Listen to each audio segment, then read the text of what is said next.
embattled Congressman Matt Gaetz. Matt Gaetz was one of the very few members in the entire Congress who bothered to stand up against permanent Washington on behalf of his constituents. Matt Gaetz right now, he's a problem for the Democratic Party, and he can cause a lot of hiccups in passing of laws. So we're going to keep running those stories to keep hurting him. If you stand for the flag and kneel in prayer, if you want to build America up and not burn her to the ground, then welcome, my fellow patriots. You are in the right place. This is the movement for you. You ever watch this guy on television? It's like a machine. Matt Gaetz. I'm a canceled man in some corners of the internet. Many days I'm a marked man in Congress, a wanted man by the deep state. They aren't really coming for me. They're coming for you. I'm just in the way.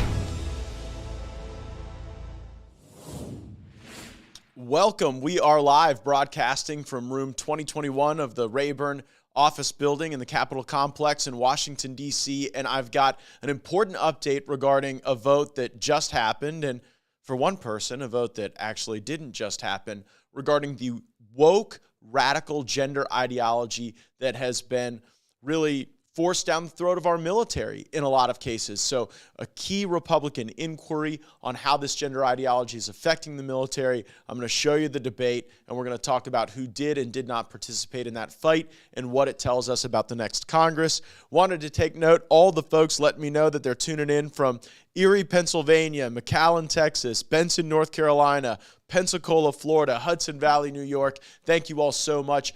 Ensure that you get notifications by clicking that bell if you're watching on Rumble or if you're watching on YouTube. And then you want to be subscribed to the podcast so that you're up to date on all the information from right here inside our congressional office in Washington, D.C.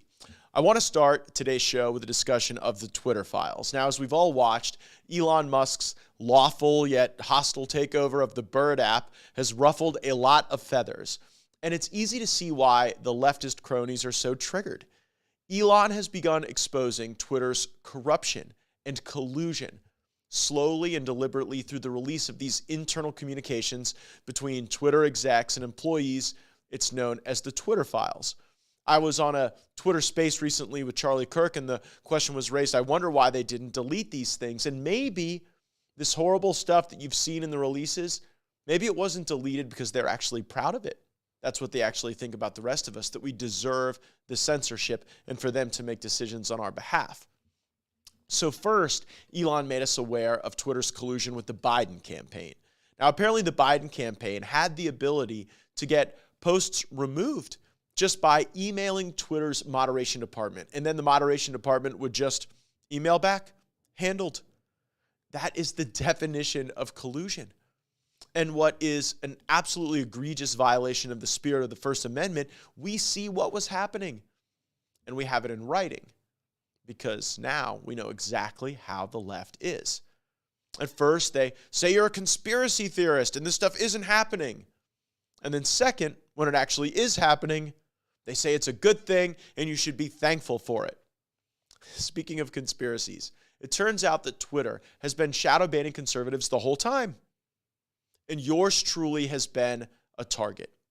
Take a look at what the creepy commissar of Twitter himself, Yoel Roth, the former head of trust and safety, had to say about permanently banning me from Twitter. We're putting up the screenshot now. This is directly from the Twitter files.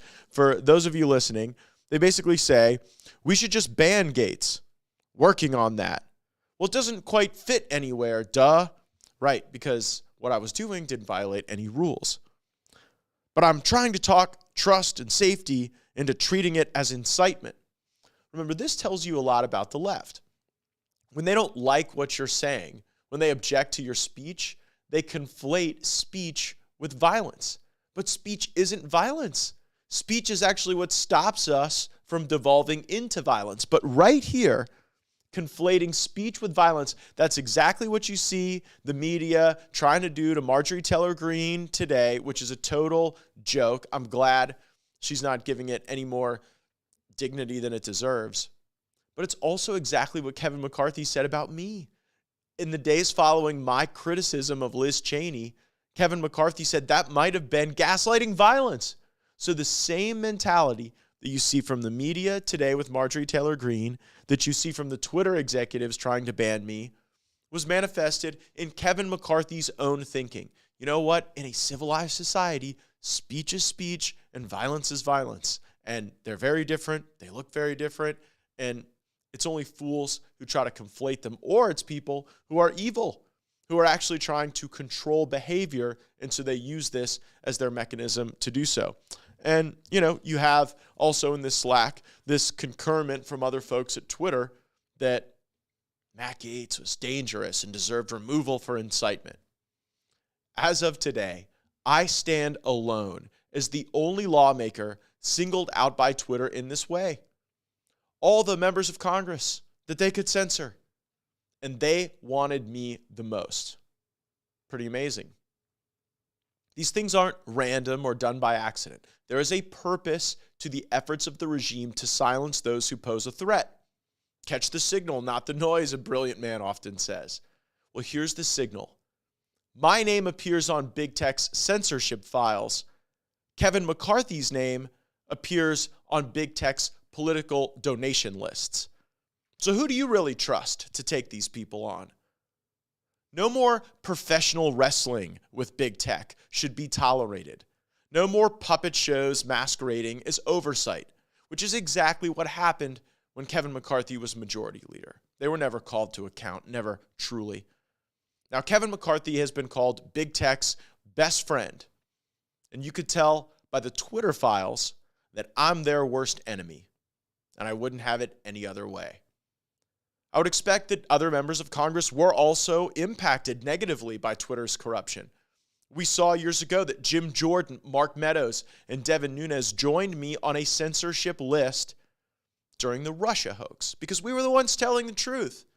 So first they said we were conspiracy theorists. Then when the evidence came out that we weren't, they did everything they could to shadow ban us. And now you have the national security apparatus saying, you know what?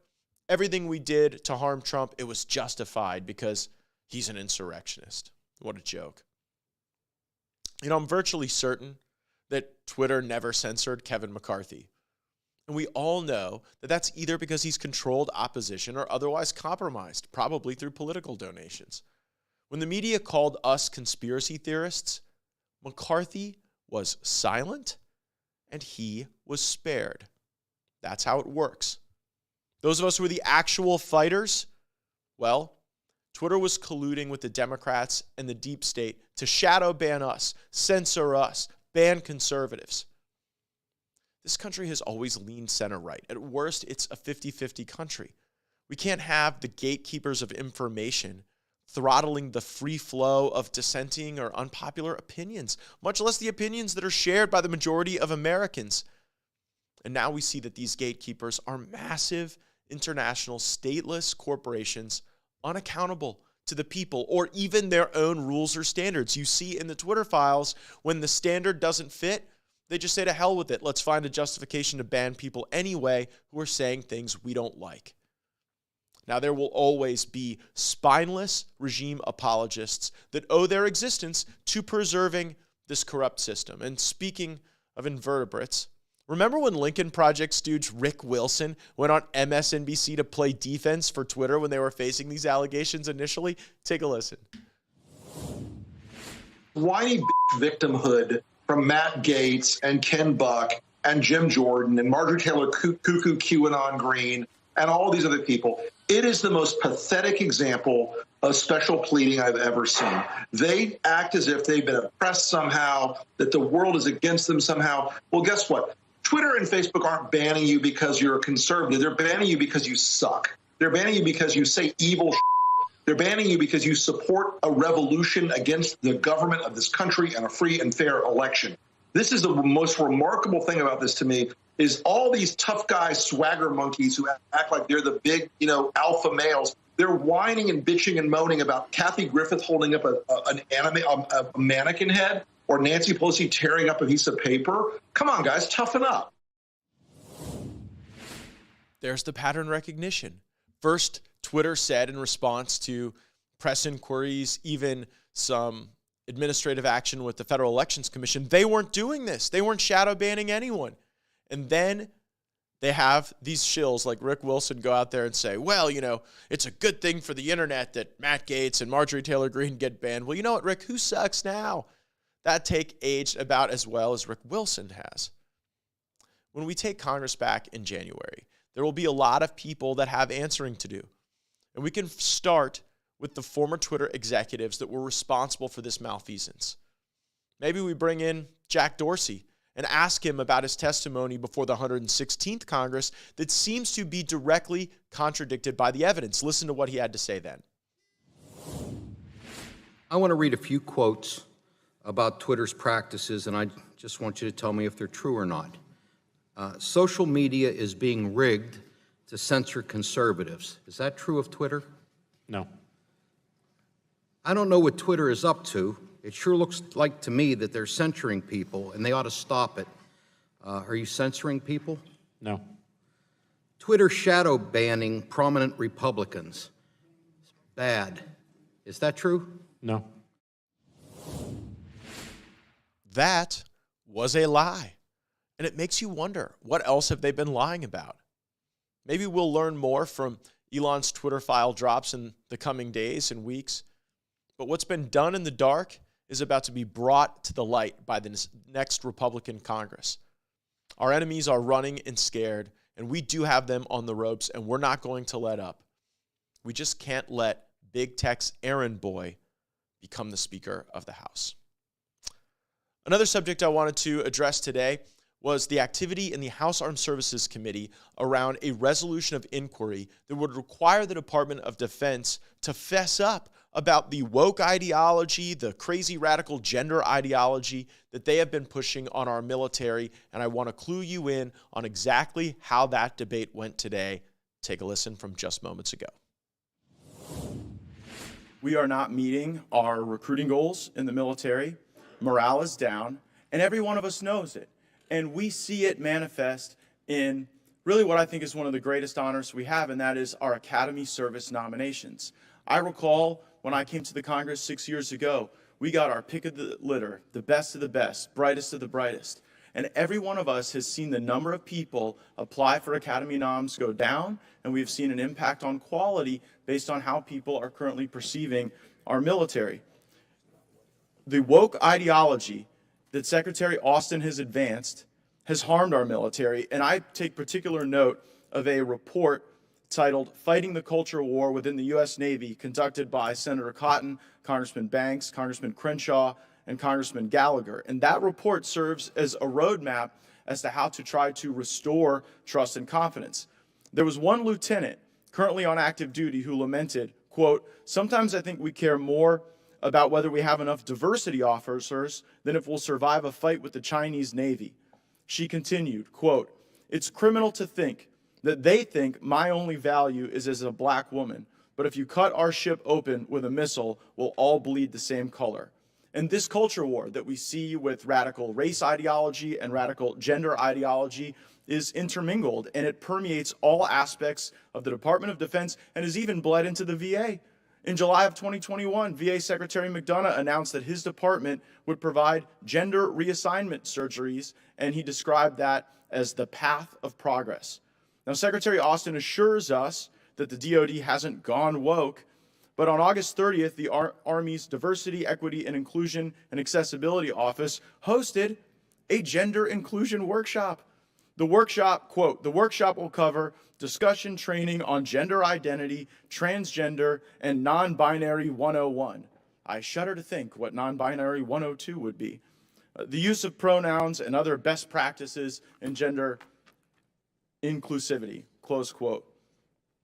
This radical gender policy also was reflected at the beginning of January in 2021 when the military's health insurance provider, TRICARE, began including hormone replacement therapy as one of its covered services. So it raises the question, why is this resolution necessary? And it's because we don't get straight answers when we ask them directly of the Secretary of Defense and top military leadership. I remember asking the Secretary about critical race theory, and he barked at me that there is no critical race theory in the military. And then Mr. Waltz brought the receipts and actually went through the curriculum with critical race theory text that is being offered throughout the pedagogy of the United States military. And then I think, too, when the secretary said directly, there's no wokeness, there's no woke generals, there's no woke military, and he took all offense and got blustered. And then I get this picture from a service member at the Davis Air Force Base in Arizona, and at the very entrance to the wing where all of the airmen go in, a guide about how to be woke.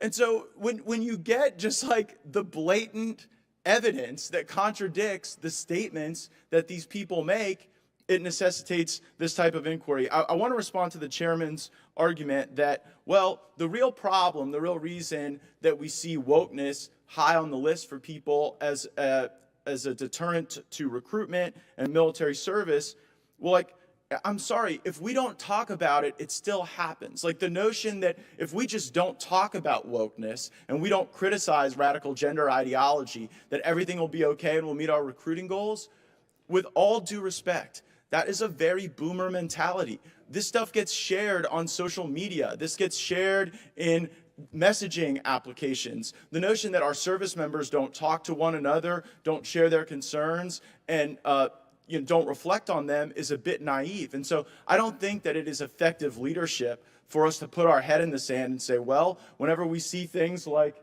the guide to how to be woke, whenever we see the curriculum that Mr. Waltz put before the committee, whenever we see the report that Mr. Gallagher, Mr. Banks, Mr. Crenshaw, and Senator Cotton put together showing how this is impacting people, we should not ignore those things. We should investigate them, and we should root them out.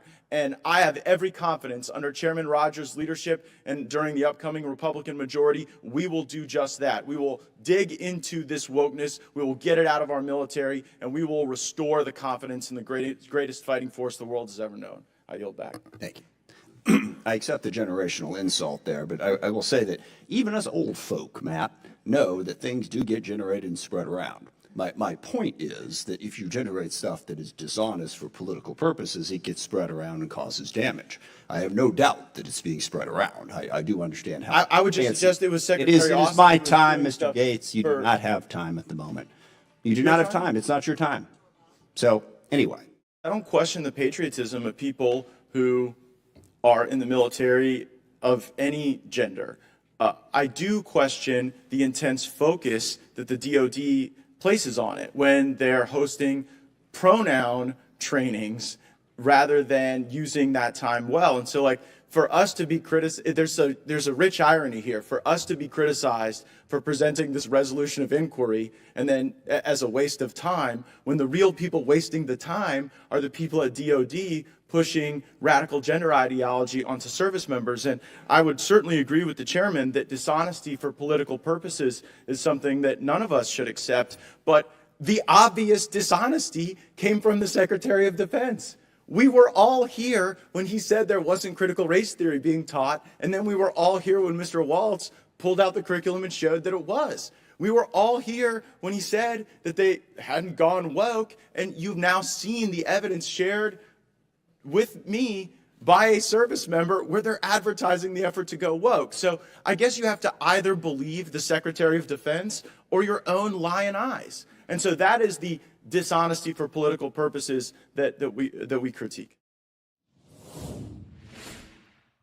We will get the answers to these questions. We're back live. In the next Congress, the Military Personnel Subcommittee will have specialized focus on rooting out this wokeness, and I intend to serve on the Military Personnel Subcommittee to investigate that and to really ripen the claims of a lot of these whistleblowers who are bringing forward the evidence that directly contradicts what the Secretary of Defense said. A lot of love on the live stream for our military. A lot of disagreement with the focus on pronoun training. I hear you, slam dunk, for making that argument. And everyone's pointing out that there are, in fact, two genders. And if we just accepted that and moved forward, we would probably be able to get to focus on the things that the Department of Defense should be focused on, not radical gender ideology. Now, as you might expect, House Democrats voted against that resolution of inquiry being reported favorably to the House of Representatives. We all were seeking to to vote no on that recommendation for the chairman. So the way it works is the chairman of the committee recommends against the resolution. So we voted against what Chairman Smith was pushing for, but we didn't have everyone's vote. That's right. Liz Cheney is still a member of the Armed Services Committee, but Liz Cheney didn't show up to vote today. I guess Liz Cheney is too busy defending democracy to actually stand up for the people defending democracy in our military, the people who put the uniform on, who deserve better than a congresswoman who would shirk her duties and responsibilities to actually cast a vote on this resolution of inquiry. And so every Democrat, other than I think one, was there to vote, and every Republican except one was there to vote, if you even still consider Liz Cheney a Republican. So when the people of Wyoming actually needed a congresswoman focused on them and their needs, this is what they got. Play the clip. Recorded vote has been requested. The clerk will call the roll. Ms. Cheney. Ms. Cheney.